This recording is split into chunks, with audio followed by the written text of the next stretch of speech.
All console loyalty aside, the 7th generation of consoles saw the Xbox 360 beat the PlayStation 3 into the ground. With critically acclaimed exclusive titles and a solid online platform, the Xbox was the one to watch when we went bounding into the 8th generation. But before they were even out of the starting gate, PlayStation 4 was leagues ahead of the Xbox One. Even after numerous reworks and improvements, Microsoft still have a long way to go until they're even within sniffing distance of the PlayStation 4. With E3 2017 soon to be gracing the industry with its presence, Microsoft have a lot to do. If they goof E3, Xbox will be hurtling down a slippery slope into a selling point void. If they're a little lost on what they need to do, luckily for them, What Culture Gaming are here to lend a helping hand. I'm Rich from What Culture, and these are 9 things Microsoft need to do to save the Xbox brand. Number 9. Overhaul the UI. Microsoft's middle name isn't subtle. Advertisements have been running rampant on Xbox dashboards since the 360's Metro design, which released in 2011. Even now, your games sit at one end of the dashboard where the store sits at the far end of the other.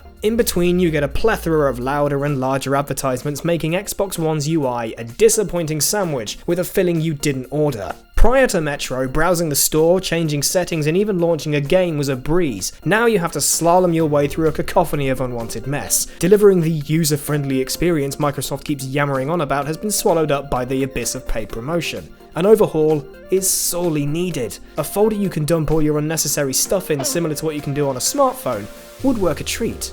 Number 8. Stick It To Sony. After Microsoft's outrageous stance on DRM during the Xbox One's full reveal, Sony responded in an awe-inspiring fashion. Sony's Sharing Games with Friends short debuted mere hours after the reveal, and Microsoft were the laughingstock of the exhibition. However, Sony's answer to backwards compatibility has been to charge their consumers more for their PlayStation Now service. Your physical collection of older PlayStation games are completely alien to your PS4. Sorry. Xbox One's backwards compatibility utilised physical Xbox 360 game discs, having support for certain games rolled out as time went on. The service was free of charge, putting it leagues ahead of Sony. If Microsoft drop a short into their conference this year demonstrating just how easy it is to play your old games on Xbox One, not only will it humiliate PlayStation Now, it'll also show that Microsoft still have some fight in them.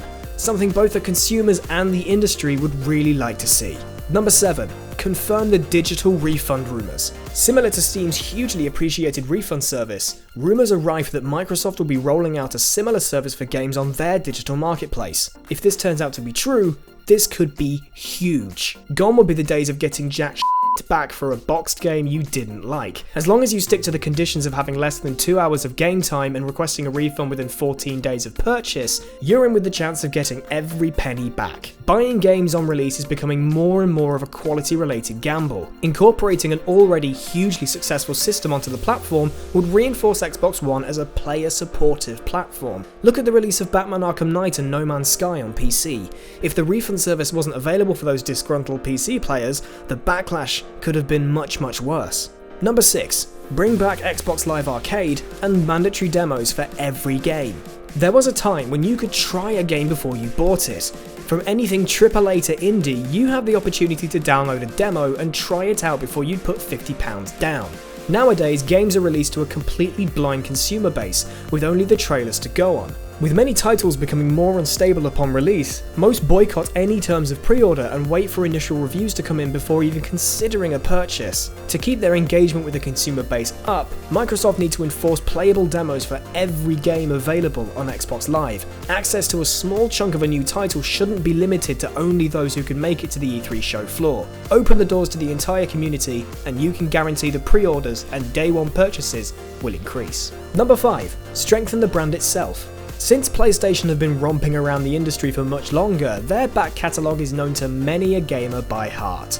Crash, Spyro, and Wipeout, just to name a few. Some have been revived for either revisits or blunt remasters. Xbox One was very much targeted towards a mature audience, so the use of mascots was dropped, but it doesn't mean there weren't exclusives. Jade Empire, The Chronicles of Riddick, and Star Wars Knights of the Old Republic were incredibly popular exclusives with the original Xbox, but no one directly associates them with the platform. Since Sony are still jumping on the mascot and the for the players bandwagon, Xbox have got some catching up to do. Sony can use nostalgia and sentimental characters to keep players involved, but Xbox can too. Many grew up with both the platform and with the characters brought to the forefront thanks to it. The fact that Microsoft haven't taken that marketing opportunity in their stride is counterproductive, and now marks a great time to put some nostalgia into the brand. Number 4. Unveil a ton of new exclusives and new characters. The other side of the nostalgia coin is that of the future. The mainstay titles of Xbox, Halo and Gears of War, have both had new releases on the platform,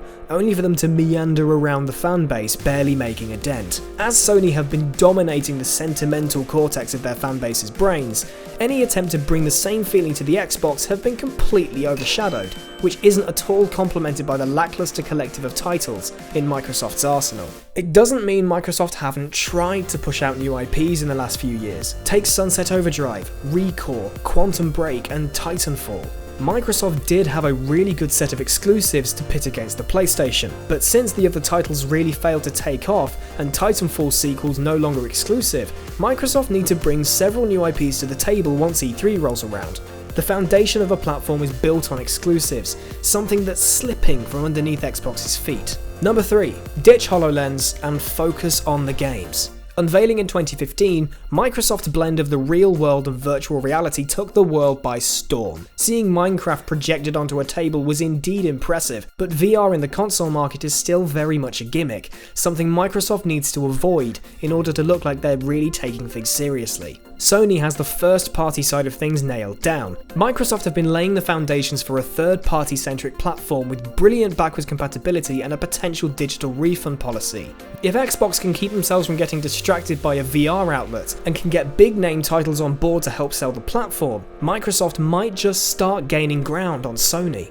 Number 2. Extend backwards compatibility back to the original Xbox. It's been brought up numerous times on this list already, but solid backwards compatibility is an impressive selling point when it comes to the Xbox One. Just try sticking a PlayStation 1, 2 or 3 disc into your PlayStation 4. Legacy is important to a platform, just look at Nintendo. Backwards compatibility and the likes of Virtual Console have been incredible successes on Nintendo's part, just not so much the Switch.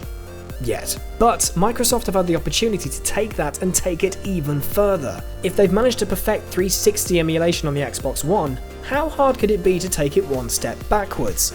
Classic Xbox titles are still held in high regard, and giving people the option to play them on their current system will go down an absolute storm. Drop some Elder Scrolls 3 Morrowind and Jet Set Radio Future into a surprise E3 montage, drop the original Xbox titles now supported on Xbox One bombshell, and you've got yourself a hit. You've garnered the respect of seasoned gamers as they know you appreciate where this platform blossomed from, and you're paying back your most loyal fans with that sweet, sweet nostalgia. Number 1. Secure the rights to remaster beloved third-party franchises. Bloodborne, Spider-Man, Crash Bandicoot. These franchises don't bluntly belong to Sony, yet the company pulled out all the stops to ensure that they're exclusively released on their platform. Many huge third-party properties aren't nailed down and are up for grabs. Think of Time Splitters, Legacy of Kain, or even Spyro the Dragon. As long as Microsoft have the cash, they could land a remaster of a cult classic title, slap an only for Xbox One sticker on it,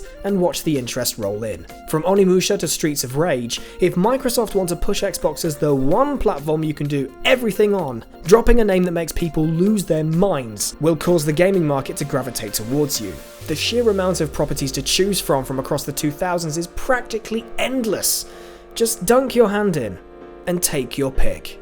And that's our list. Anything else Microsoft needs to do to keep the Xbox afloat? Let us know in the comments section below, and don't forget to like, share and subscribe. Of course, you can head to whatculture.com for more news, lists and articles, and follow What Culture Gaming on Twitter. I'm Rich from What Culture, and I'll see you soon.